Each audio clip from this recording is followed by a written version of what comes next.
Hello, Adastra Peraspera, mga brads and sis. Ngayon po, ituturuan ko po kayo kung saan po ang daan papunta sa venue natin ngayong November 30. Ito po ang circumferential road going ng palengke ng Tagum City. Yung sa left side is yung daan papunta palengke. Dito tayo dadaan sa right side going Barangay La Pilipina. Landmark po natin itong elementary school. Nandyan sa right side ko yung Suway Baguio Renia Elementary School. So straight lang tayo, fast forward hanggang sa madaanan natin yung St. Peter.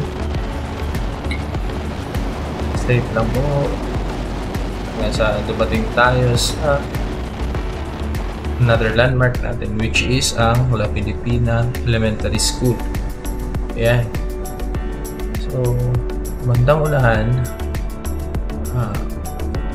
aabot tayo sa isang intersection kung saan ito po yung heart ng Barangay La Pilipina, Tagum City.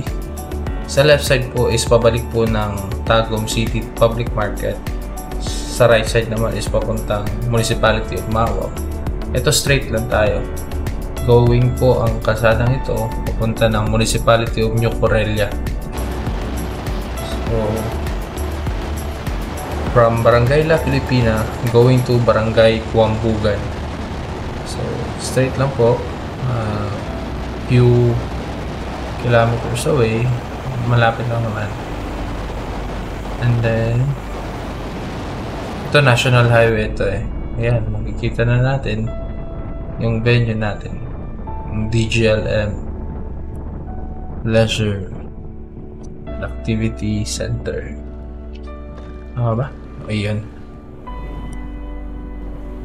So, pwede rin naman natin itong mag-Google Maps. At timing yung pagpunta ko. On-go. May sinasagawang event. Parang may seminar yata doon sa loob. Maraming sasakyan. Ito yung sa right side, yung mga rooms na available. So, yung mga overnight. May outside activity area din. Yan, isa pang function room na aircon. Ito yung parking lot nila.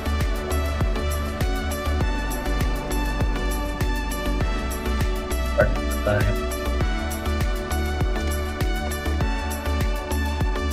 So, from parking lot, lakad lang tayo konti, no? Papasok dito sa venue. Ito po yung entrance ng venue. May guardhouse. Tsaka ito yung garden nila.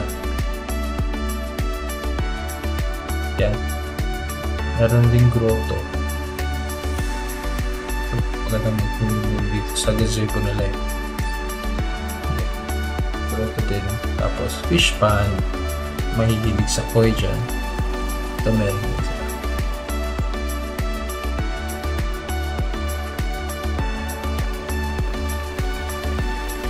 Yun. Maraming koi. Tapos lakad tayo. Punta tayo dun sa wala kasing tao sa guardhouse kaya hanap tayo ng tao makakausap. Ito meron ding open na function hall para sa mga activities. Tapos may ground. At saka itong nasa right side, mga rooms din yan na pwedeng overnight. Ito po yan. Yung nasa focus yan yung function hall. Ito meron din pong cute na pool. May nakita na akong tao. May pambata at may pang adult.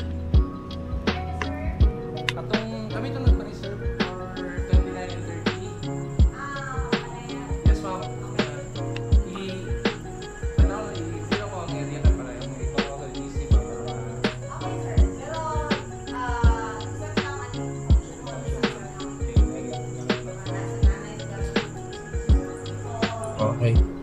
So may gumagamit talaga sa function room. Sayang hindi tayo pwedeng pumasok. Ito yung ano. Pwede ma'am? pwede lang pumasok sa music room, pero yung sa function room may gumagamit kasi. Yung pool nila, I guess may around 5 feet yata yan. Hindi ko natanong, malalaman na natin. So ito yung music room nila, yung nasa left side. Papasukin natin yan mamaya. So dito muna tayo. Yan, may nakapark pang motor. Benelli Motobi hata yun. Ito yung function room nila. Dito tayo kakandak ng program. Diyan na rin yung registration. Mayroong CR doon sa likod. Ayan. Mga geodetic engineers pala of the Philippines. O parang may GIS training sila dyan. Oops, parang namali yung angle ng camera. Ayan, pasok tayo sa music room. Makita tuloy. Anyway, ito yung music room nila. Ayan, dito tayo pwede mag-video. Mayroon ding minibar. Ayan.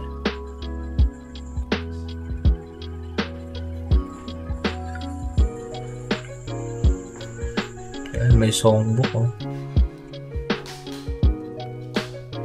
Ayan, pwede rin mag-disco dito. Kapag napasarap na yung inuman.